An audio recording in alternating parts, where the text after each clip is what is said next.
My name is Kate Mawson and I'm a Senior Teaching Fellow with the Centre for Teacher Education at work. I'm currently involved in an assessment project looking at new and effective, innovative, different, or maybe the same assessment methods that we use now, but developing how they can link with constructive alignment of courses just to make sure that our students get the best experience they can. Assessment's about supporting learning, not just measuring learning. So at the beginning of the project, we ran a number of student forums. So we invited a range of students to come and talk to us about their experience of assessment. The students ranged from first years to final years. They had occasionally been out on international experience partway through their degree. Sometimes they were with us for the fourth or fifth year without being anywhere else.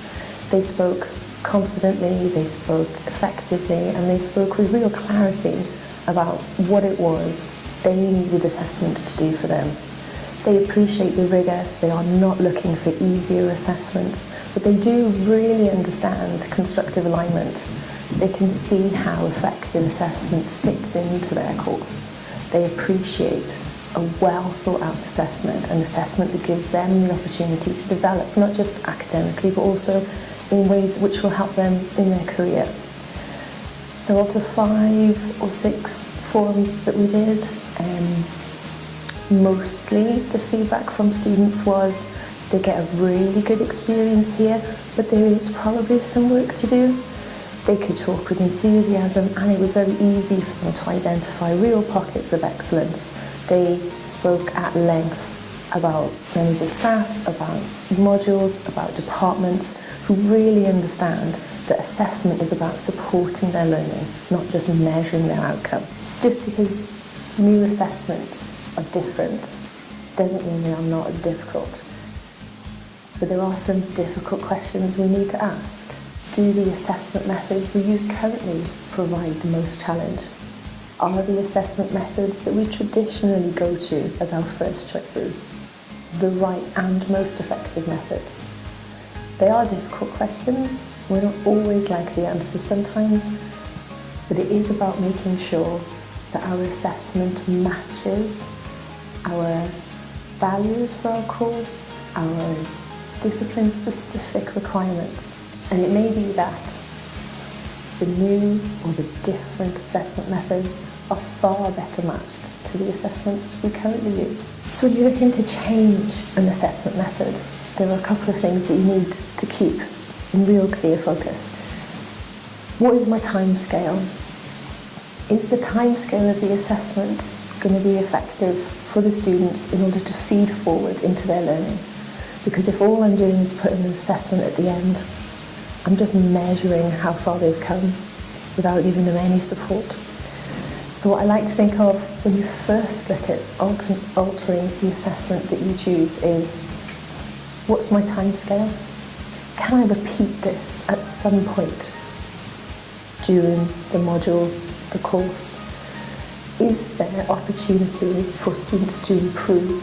What kind of assessment you choose has got a lot to do with your values, the things that are important to you on your course.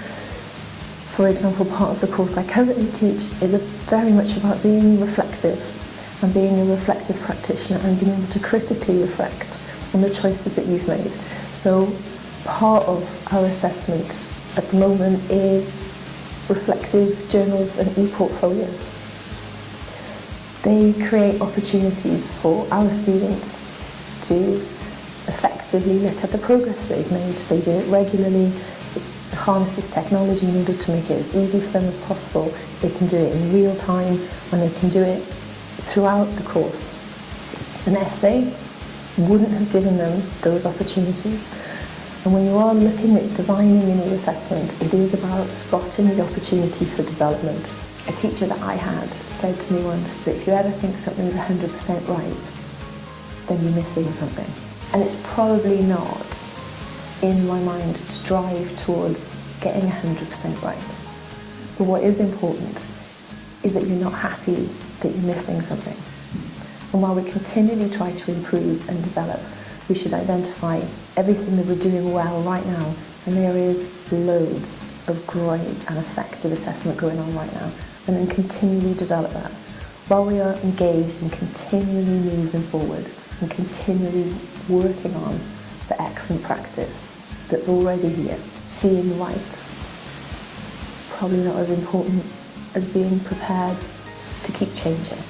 It'll be right, and we'll be able to identify that it's right when students can see that their assessment produces good outcomes, and when academic colleagues are confident in the assessment and the outcomes for their courses.